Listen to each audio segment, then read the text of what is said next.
Vamos a abrir nuestras Biblias en el libro de Éxodo, capítulo 20. Estamos estudiando este libro del Antiguo Testamento desde el inicio, pero aquí en este capítulo, en el 20, comienza el relato de los 10 mandamientos. Entonces, estamos haciendo una pequeña serie en este tema.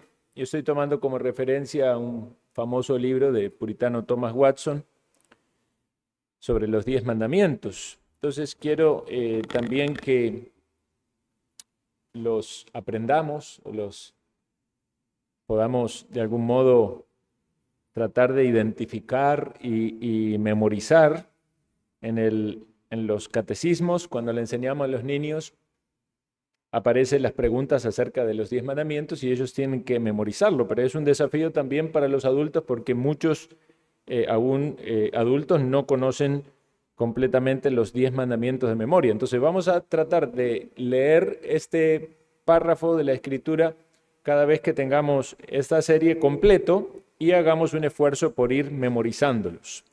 Éxodo capítulo 20, leemos desde los versículos 1 al 17.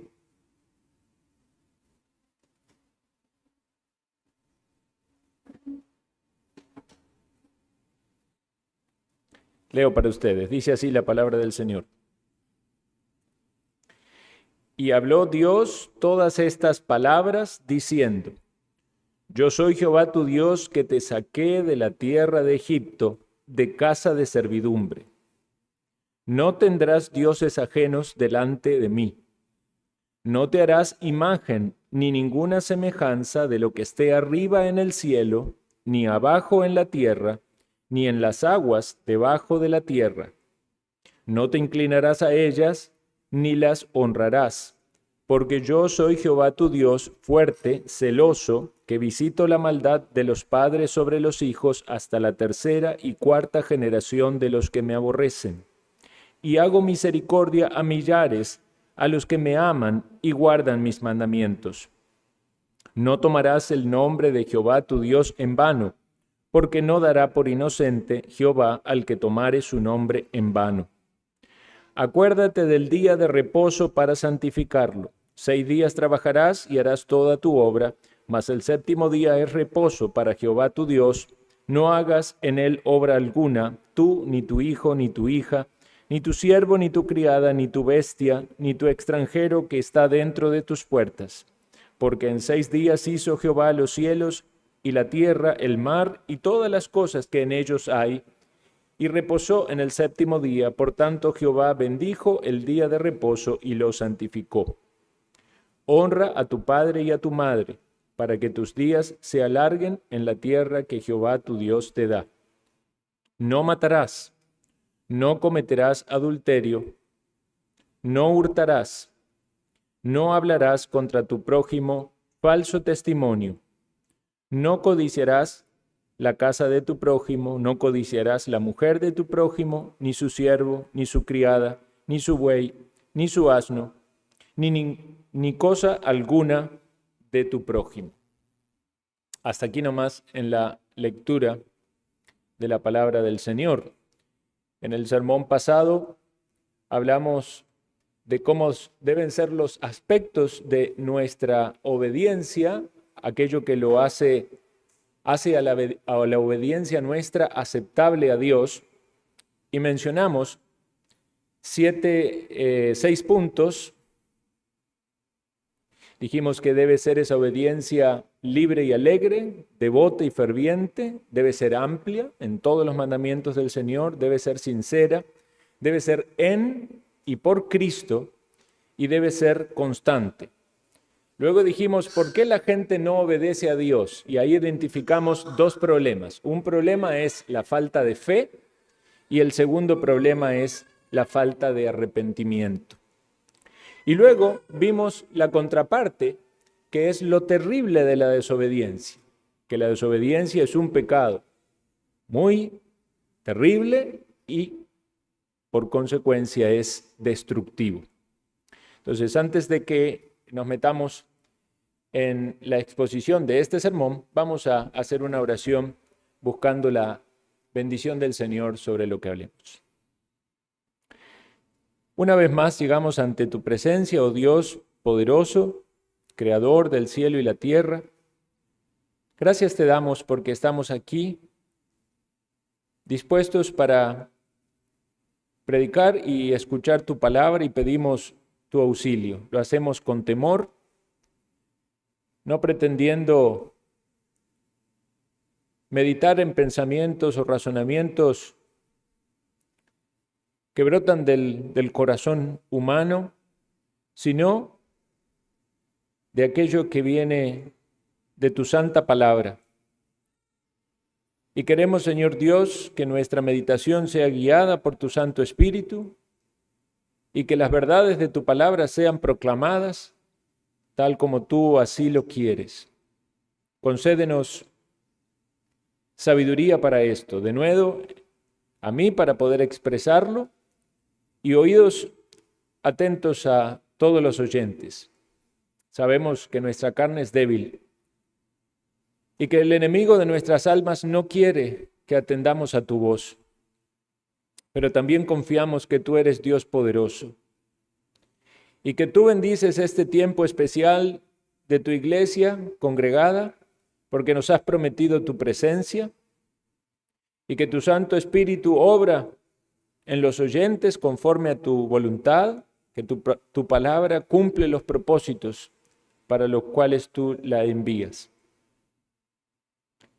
Por eso, Señor, como pueblo tuyo, clamamos a ti por la edificación de todos nuestros, el crecimiento en nuestro conocimiento de ti, pero también en que seamos santificados y que también aquellos que no tienen fe y arrepentimiento puedan, Señor, por medio de la obra de tu gracia, experimentarlo. Pedimos estas cosas en dependencia de ti y en los méritos de Cristo Jesús. Amén. ¿Cuál es el resumen de los 10 mandamientos? Ustedes saben que en el Nuevo Testamento, en las palabras de Jesús, esto está claramente expresado. Un erudito, un intérprete de la ley, se acercó al Señor, quizás no con buenos propósitos, quizás queriendo tentarle, y le preguntó cuál era el gran mandamiento de la ley. Porque ciertamente si Jesús decía que había algún gran mandamiento de esos 10, de algún modo este intérprete podía apelar a que estaba minimizando la importancia de los otros mandamientos. Pero Jesús responde con mucha sabiduría y dice en el Evangelio de Mateo, capítulo 22, versículo 37, de esta manera: amarás al Señor tu Dios con todo tu corazón, con toda tu alma, con toda tu mente. Este es el primero y grande mandamiento. Y el segundo es semejante: amarás a tu prójimo como a ti mismo. De estos 2 mandamientos depende toda la ley y los profetas. Lo que hizo Jesús en esa ocasión fue resumir la ley en 2 mandamientos. Habíamos dicho que los 10 mandamientos era el resumen de la ley de Dios, específicamente enfatizando en lo moral, pero Jesús todavía lo logra resumir en 2, particularmente había 2 tablas de la ley. Recuerdan que Moisés recibió 2 tablas escritas por el dedo de Dios que contenían los mandamientos. Y entonces Jesús resume esas 2 tablas, 5 que contenían estos mandamientos, estos 10 mandamientos, en 2. Los primeros que tienen que ver con Dios, es decir, dirigidos del accionar del hombre hacia Dios y luego del accionar del hombre hacia su prójimo. Los primeros 4 tienen que ver con Dios, los 6 restantes hacia el prójimo. Entonces, esto quiere decir que los mandamientos o los 10 mandamientos se resumen con amor. O sea, el amor es la exigencia de Dios. Si decimos los mandamientos de Dios es lo que Dios le exige al hombre, cuando Jesús lo divide en dos y dice amarás a Dios, toda la descripción, y amarás a tu prójimo, entonces en una sola palabra sería que los mandamientos de Dios, lo que Dios manda, lo que Dios pide es amor. Nos pide amor. Amor hacia Él y amor hacia nuestro prójimo.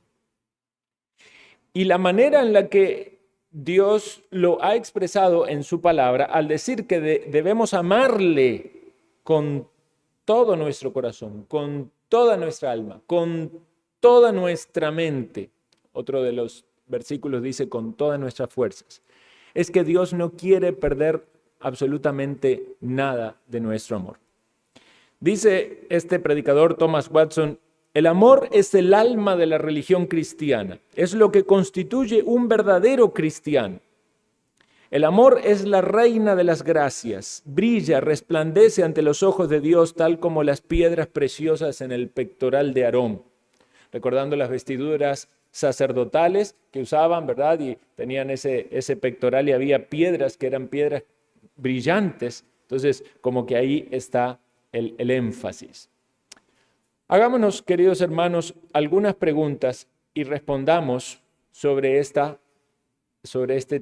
tema tan importante del amor. Primero, ¿qué es el amor? Y esta sería una posible definición.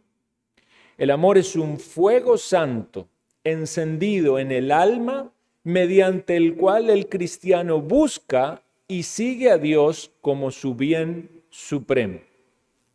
Lo repito, ¿qué es el amor? Amor a Dios, referido en amor a Dios, ¿verdad? Es un fuego santo encendido en el alma mediante el cual el cristiano busca y sigue a Dios con toda su fuerza como su bien supremo. Segunda pregunta. ¿Cuál es el antecedente del amor a Dios? Es decir, ¿qué antecede a que podamos amar a Dios? Y la respuesta a eso es el conocimiento. El antecedente del amor a Dios es el conocimiento de Dios. El proceso es así.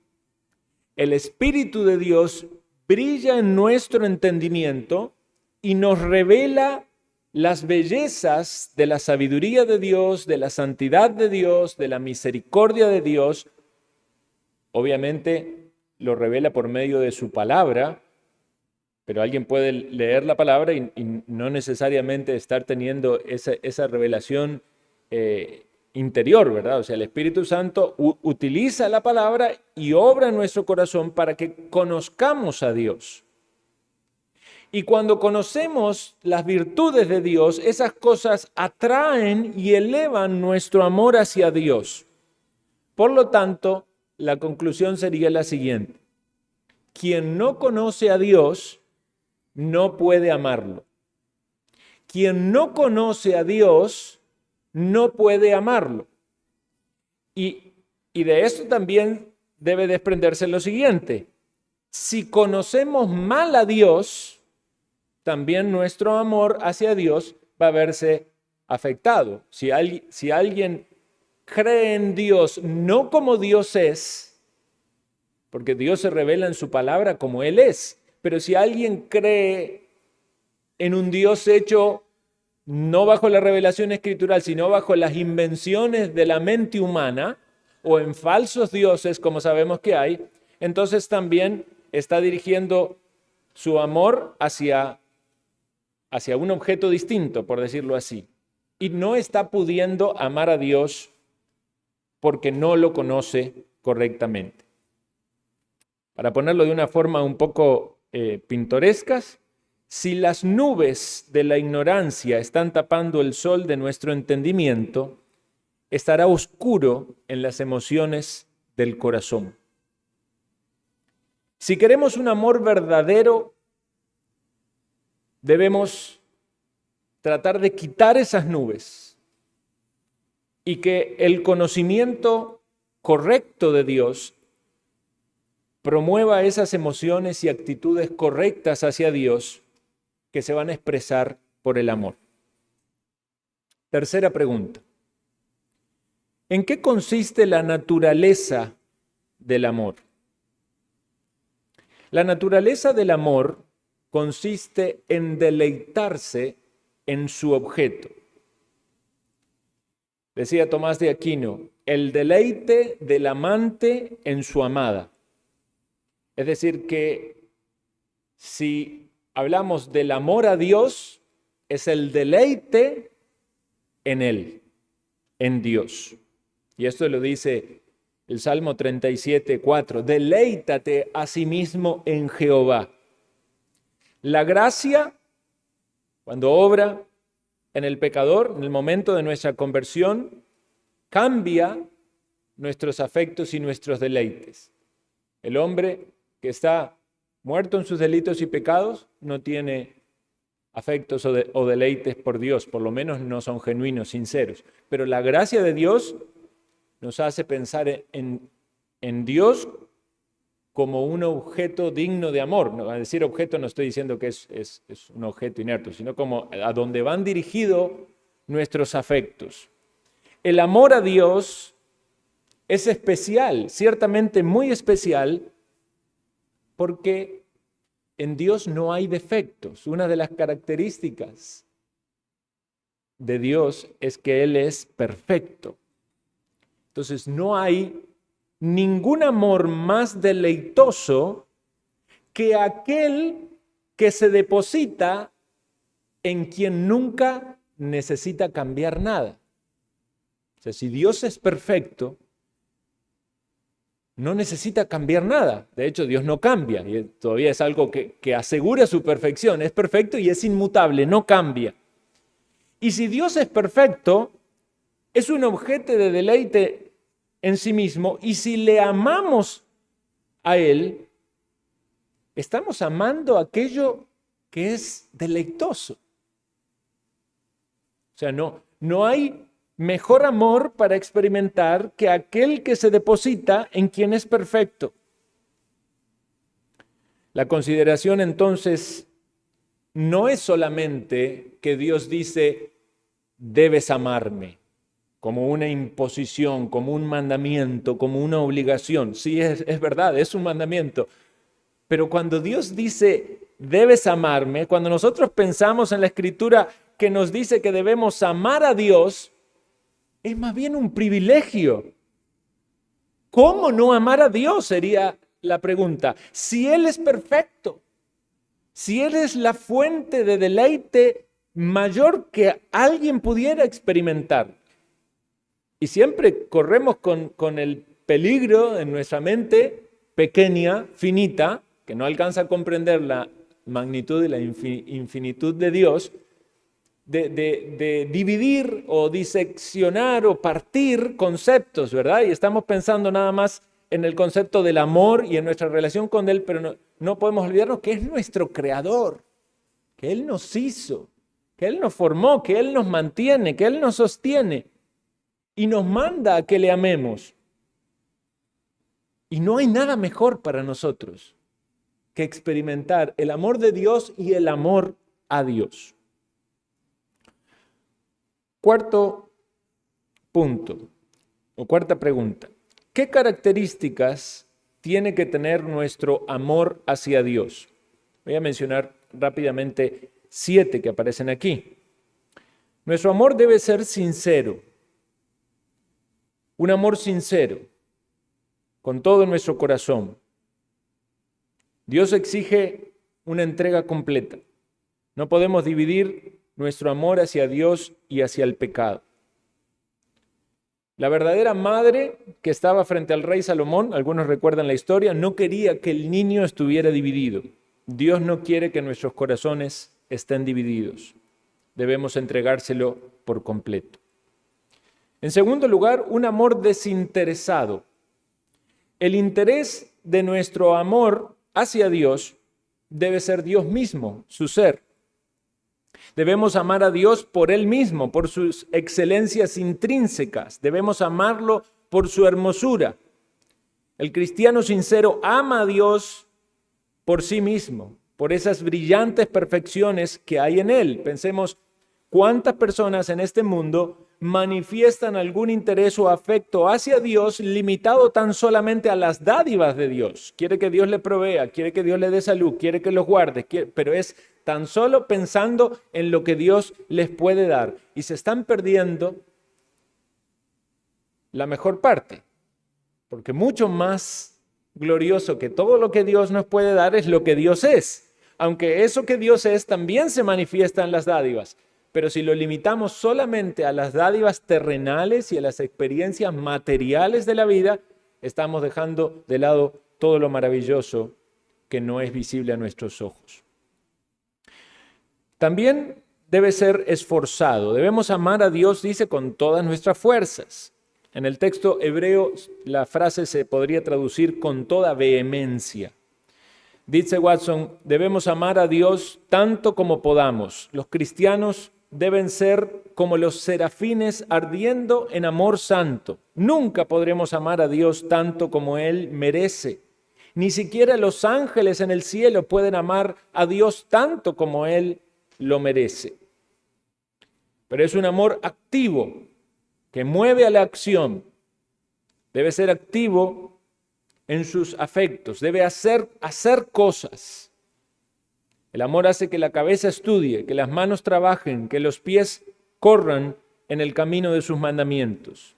El apóstol Pablo hablaba de la iglesia de Tesalónica, reconociendo que ellos habían hecho un trabajo de amor. O sea que ese amor llevó a un trabajo.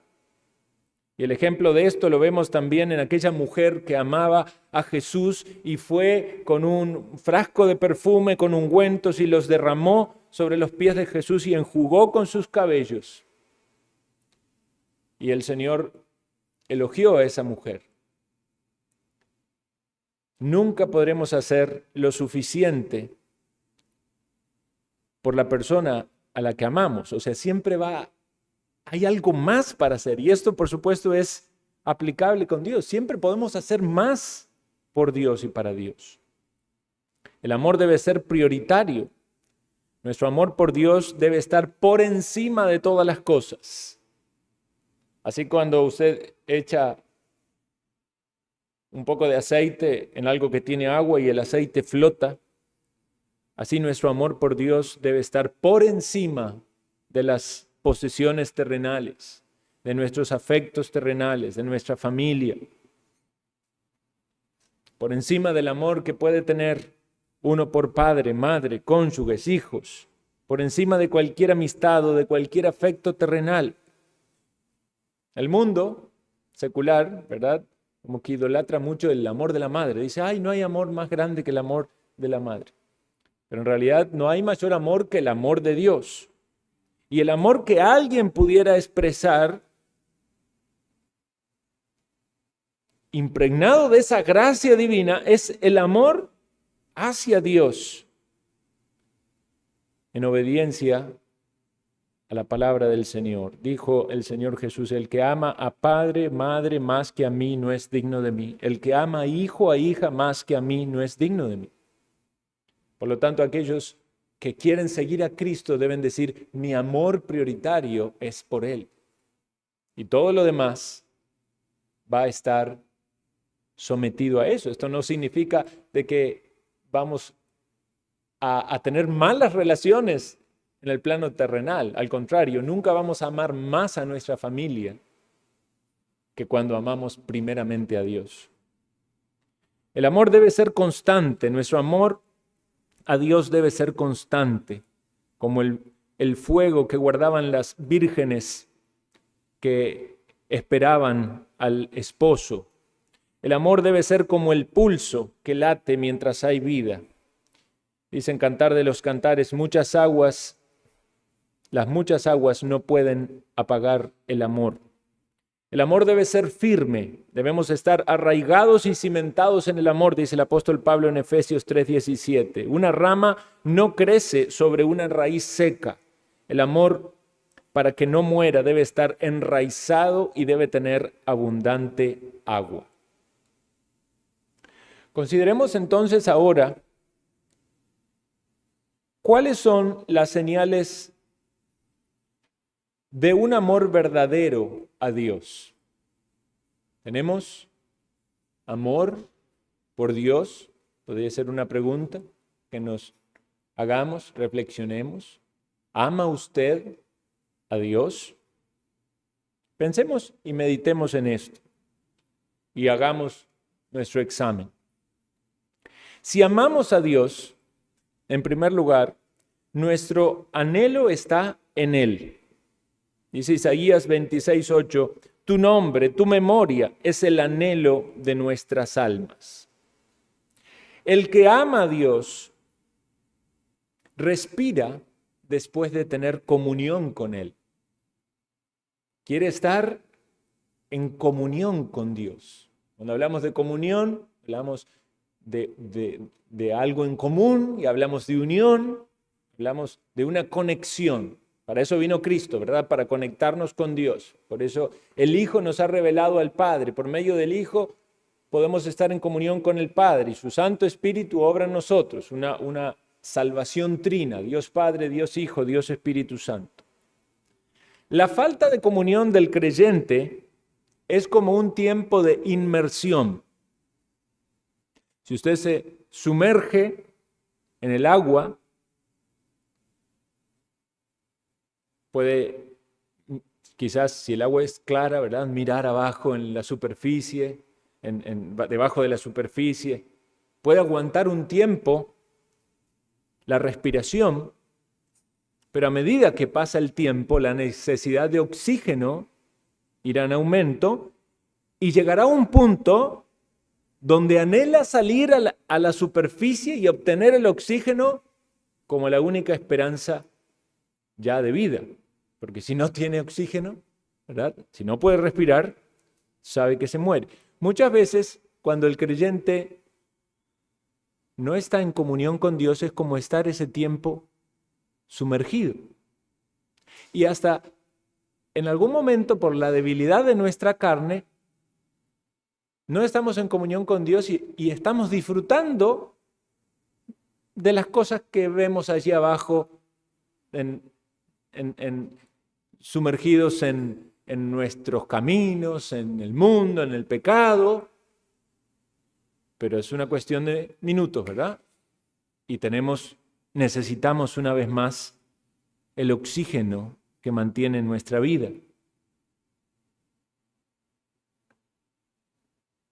Jesús también usaba el ejemplo del agua para hablar de una relación con Él. Le dijo a la mujer samaritana que si ella le pedía a Él, Él le daría agua que salte para vida eterna. Muchas personas en este mundo aguantan la sed,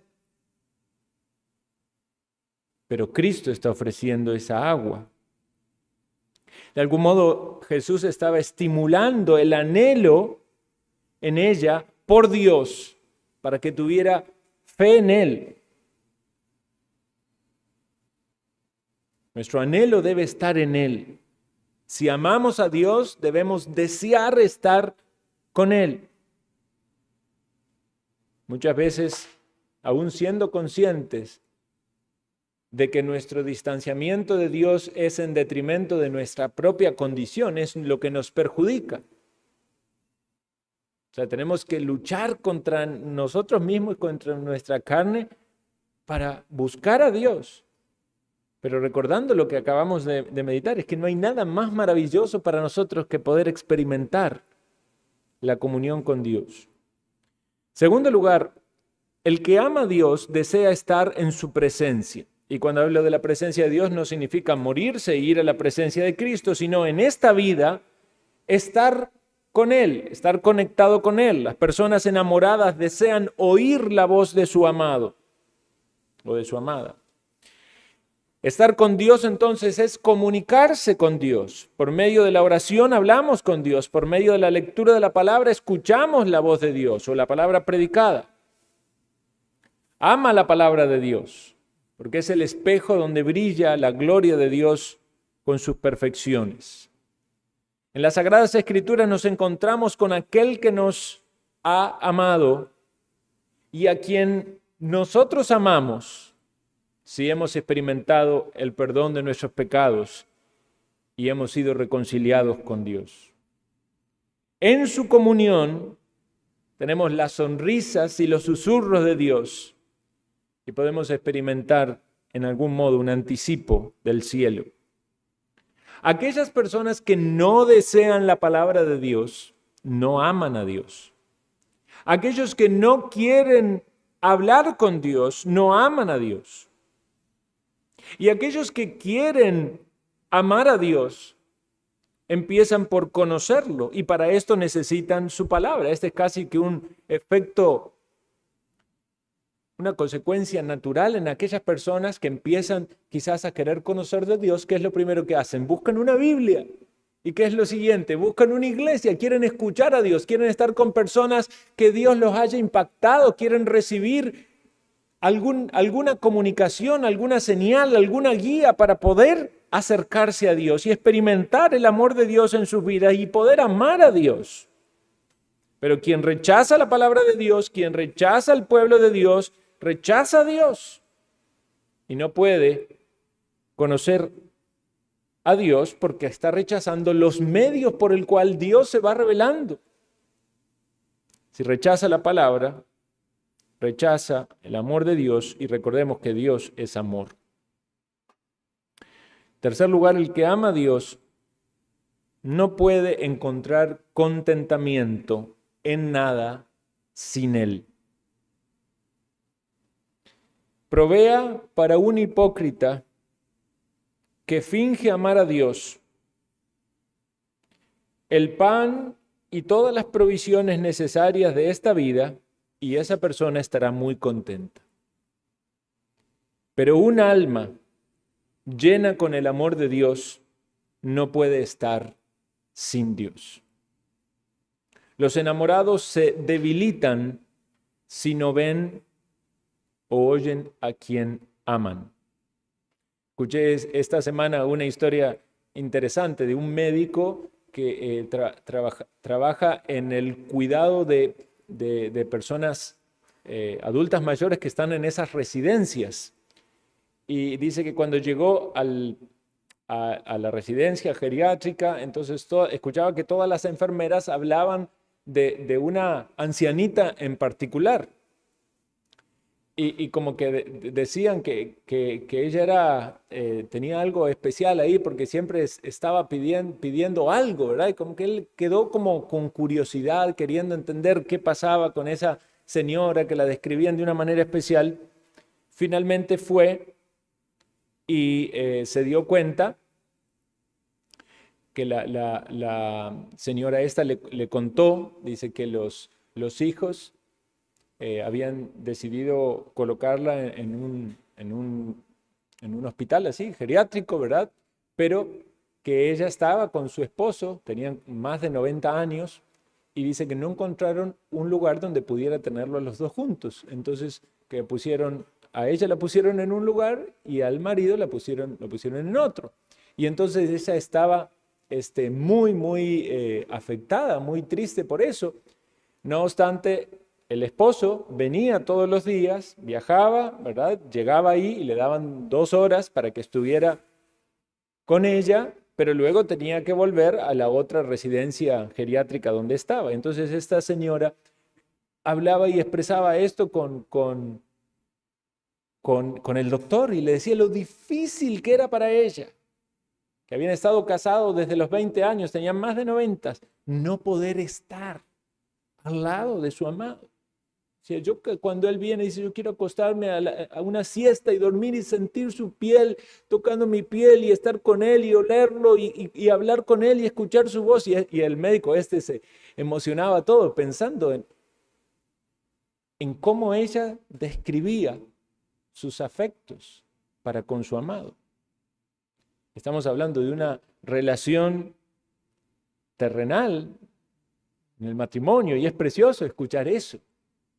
Pero pensemos entonces cuán importante es estar cerca y hallar contentamiento en aquel a quien amamos. En cuarto lugar, el que ama a Dios debe odiar todo aquello que puede separarlo de Dios. Y prioritariamente, lo que nos separa de Dios, queridos hermanos y amigos, es el pecado. El pecado hace que Dios oculte su rostro, por lo tanto, el celo del cristiano debe ser batallar contra el pecado. El salmista decía, odio o aborrezco todo camino falso. Las cosas que son contrarias no pueden reconciliarse. No se puede amar la salud a menos que usted odie tomar veneno. No podemos amar a Dios a menos que odiemos el pecado, porque el pecado es el veneno que destruye nuestra comunión con Él. Si tenemos un verdadero amor en nuestro corazón por Dios, nos lamentaremos por aquellas cosas que a Dios le desagradan y entristecen su espíritu. Tomemos en serio aquello que a Dios lo deshonra. Sea esto el lujo vano, las borracheras, las adicciones, la pornografía, el aborto, la mundanalidad, toda idea, filosofía o agenda que se levanta contra Dios y contra de sus mandamientos. Y vivimos en un mundo que plantea todas estas cosas y tristemente las disfraza de libertades y creen que no es libertad, es esclavitud. Nadie es más libre que aquel que experimenta la libertad que Cristo da. Y la libertad que Cristo da es verdadera, porque no trae consecuencias, al contrario, trae goces y deleites. Algunos hablan de los pecados de otros y se ríen de los pecados de otros, pero ciertamente no aman a Dios aquellos que pueden reírse de todo lo que entristece el Espíritu de Dios. En resumen, el que ama lo bueno, odia lo malo. El que ama a Dios, aborrece el pecado. En quinto lugar, el que ama a Dios se esfuerza por presentarlo a los demás.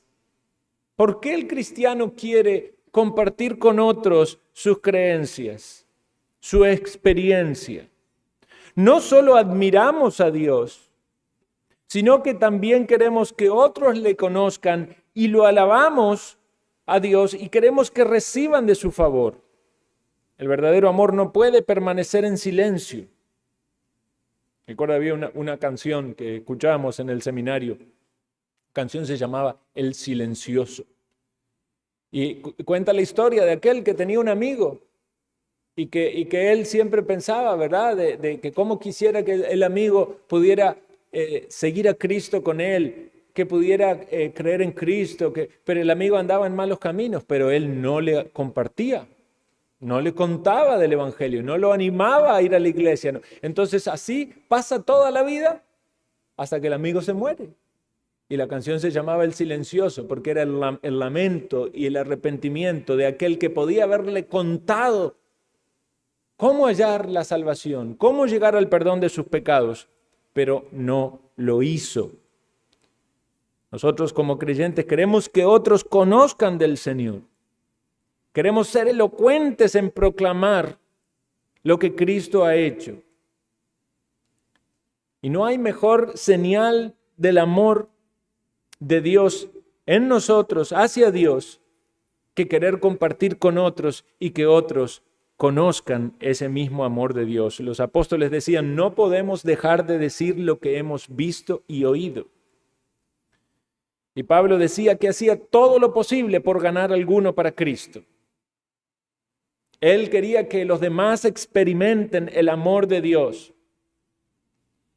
Porque el amor de Dios no es algo que se acabe, ¿verdad? No es como una porción de un postre que hay ahí. Usted dice, bueno, yo voy a agarrar esta porción del queque, pero si le doy a los otros y se termina el queque, entonces mejor no le doy a ninguno porque así quiero que quede todo.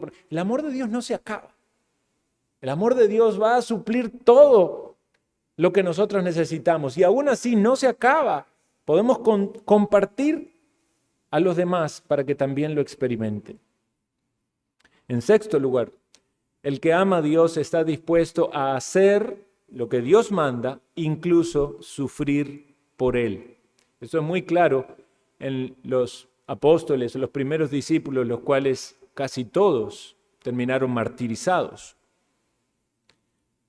El amor genuino hacia el Señor obedece voluntaria y alegremente los mandamientos, se somete a la voluntad de Dios y de Jesús, que dijo: si me amáis, guardad mis mandamientos. Si Dios le ordena mortificar el pecado, lo va a hacer. Amar a sus enemigos, lo va a hacer. Incluso ser crucificado, lo va a hacer. El cristiano controlado por el Espíritu de Dios obedecerá. A veces esto se pone a prueba, hermanos. Principalmente en la iglesia local, cuando surgen los conflictos, o en el hogar, o en el matrimonio. ¿Ama usted a Dios? ¿Qué pasa cuando hay que mortificar el orgullo? Cuando hay que reconocer las faltas. ¿Vamos a dar los pasos de obediencia? En vano es que alguien diga que ama a Dios, por más que lo vocifere muy fuerte, si en la práctica ignora los mandamientos de Dios. Hay veces, y esto ha pasado, ¿verdad?, en iglesias. Un compromiso muy grande de amar a Dios, pero el primer problema con hermanos, no hay arrepentimiento, no hay disposición a pedir perdón. Algunos prefieren hasta irse de la iglesia. ¿Pero cómo? ¿No hay un compromiso a amar a Dios y a seguir sus mandamientos? El que ama a Dios se somete a su voluntad. Si Dios quiere que sufra por él, no se queja, sino que el amor lo soporta todo, dice 1 Corintios 13:7. El amor hizo que Cristo sufriera por nosotros, y el amor hará que nosotros podamos sufrir por él. Es cierto que no todo cristiano será mártir, pero como cristianos tenemos un espíritu de martirio, porque estamos dispuestos no solo a morir físicamente, sino a morir en muchas de nuestras luchas emocionales o espirituales. A morir cuando tenemos que reconocer nuestras faltas, cuando confesamos nuestros pecados antes de participar de la cena del Señor. Hay una disposición intelectual para negarnos a nosotros mismos y para amar lo que Dios nos manda. Decía el apóstol Pablo que estaba dispuesto a ser derramado en libación, como una forma gráfica de decir: mi vida está entregada para Cristo. Y aún cuando él anticipaba el tiempo de su partida, muy cercano. No solo los sufrimientos estaban preparados para Pablo, porque Dios tenía todo eso programado, sino que también Pablo estaba preparado para los sufrimientos. Orígenes prefirió vivir en el exilio que negar la fe y gozar de los favores del príncipe. Y los santos que son mencionados en el Apocalipsis dice que vencieron por la sangre del Cordero y por la palabra del testimonio, y no amaron su vida ni siquiera ante la muerte. Muchos dicen que aman a Dios, pero no quieren perder ni sufrir nada por Él. ¿Por qué? Porque en cortas palabras, en resumen, se aman más a sí mismo que a Dios. El cumplimiento de nuestros compromisos como miembros aquí en la iglesia podría ser también un buen test de nuestro amor por Dios.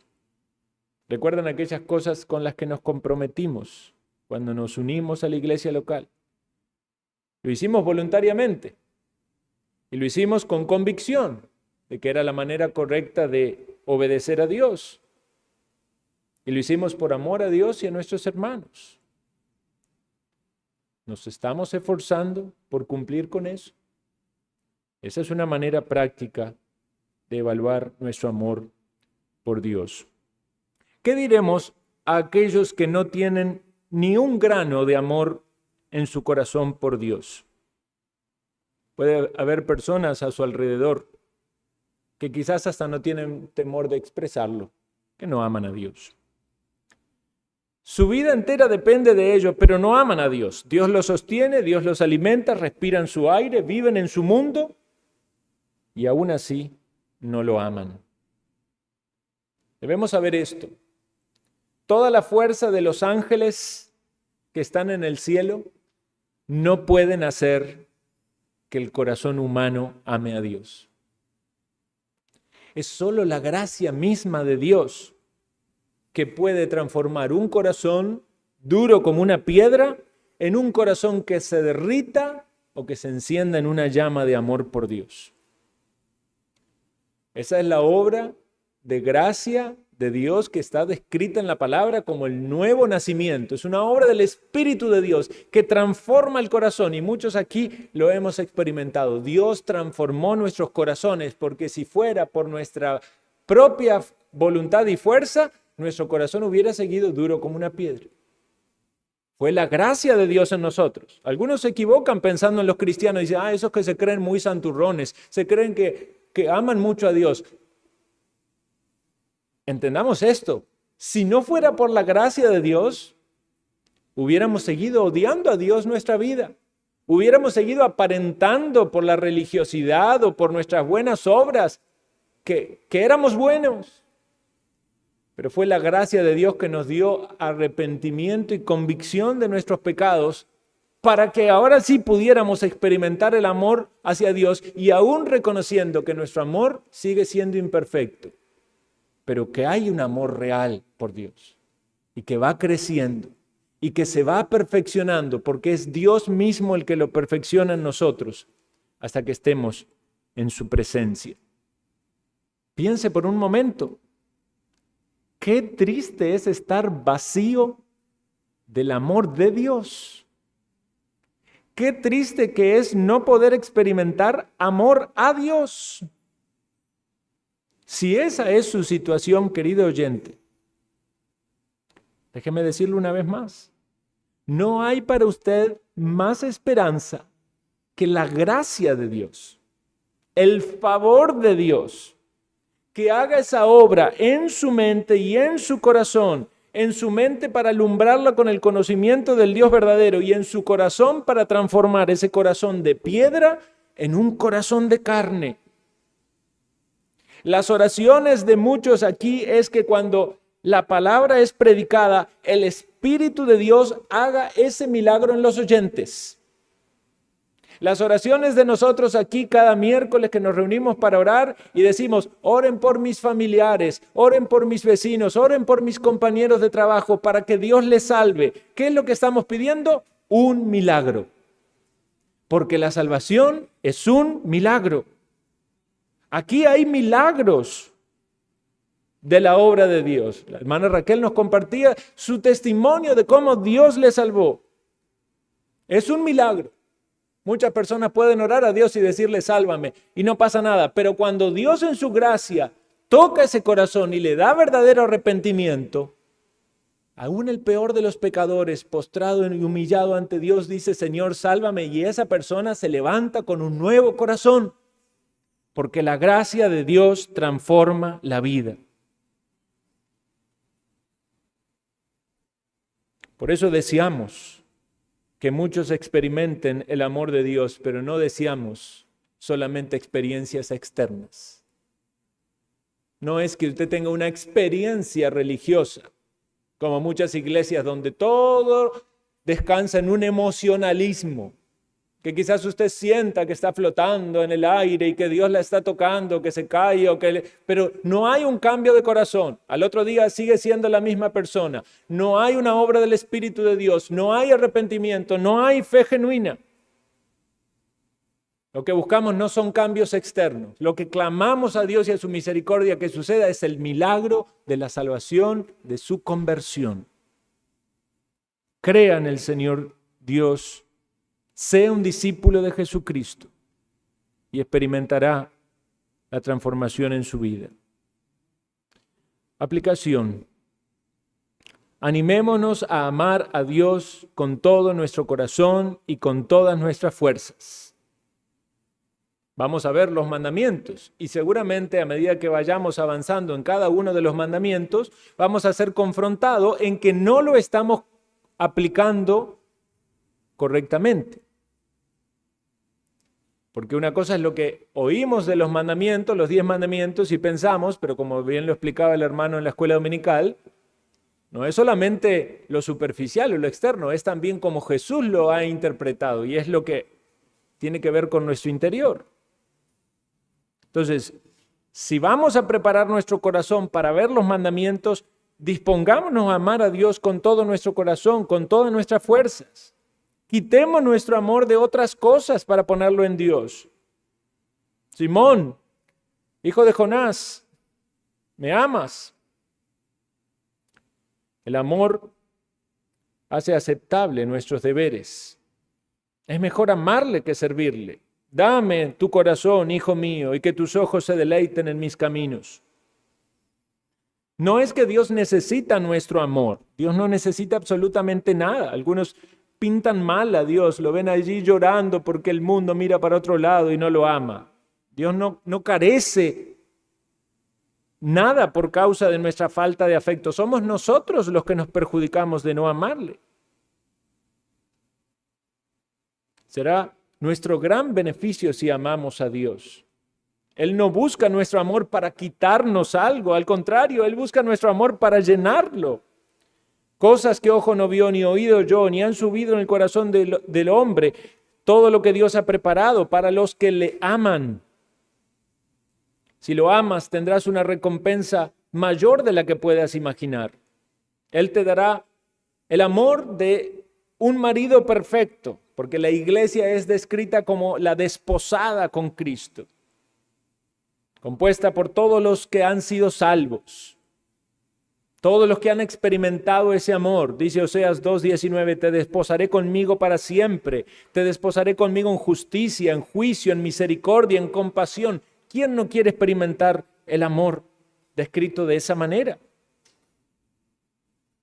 El Señor, descrito en las profecías como un poderoso guerrero, dice, se gozará sobre ti con alegría, callará de amor, se regozará sobre ti con cánticos.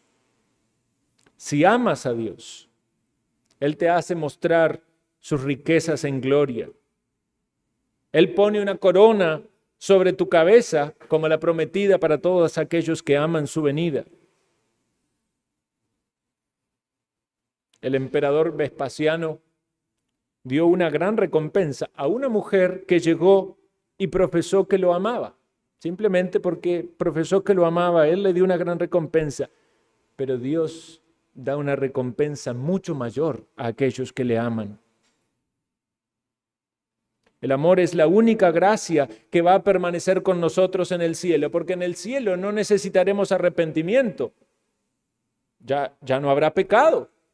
Nos hemos arrepentido de nuestros pecados en tierra. Cuando estemos frente a la presencia de Dios ya no pecaremos más. Entonces no va a haber arrepentimiento. En el cielo tampoco necesitaremos fe, porque ya veremos a Dios cara a cara. Pero el amor permanecerá para siempre. Seguiremos experimentando el amor eternamente. Debemos nutrir esta gracia del amor, porque sobrevivirá a todas las otras gracias y correrá paralela a la eternidad.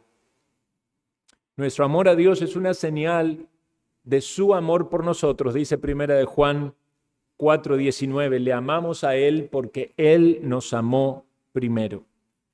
Por naturaleza, no tenemos el amor de Dios, pero Dios, en su obra de gracia, nos transforma y nos da de su amor. Dice Ezequiel 36:26, lo que yo mencionaba antes, os daré un corazón nuevo y pondré un espíritu nuevo dentro de vosotros, y yo quitaré de vuestra carne el corazón de piedra y os daré un corazón de carne. Para finalizar, 3 aplicaciones prácticas. ¿Qué debemos hacer para amar a Dios de manera correcta? En primer lugar, lea la Biblia. Lea la Biblia y escuche la Biblia. Medite en la Biblia. La fe viene por el oír de la palabra de Dios. Cuando oímos, leemos y meditamos, la palabra que nos presenta Dios con sus excelencias incomparables, nos ayudará a poder corregir nuestras malas comprensiones del conocimiento de Dios e inflamará un genuino amor hacia Él. En segundo lugar, ore a Dios, incluso en su oración, pidiendo esto: Señor, haz que te ame. Dame amor por ti. Cuando el rey Salomón le pidió a Dios sabiduría, al Señor le agradó.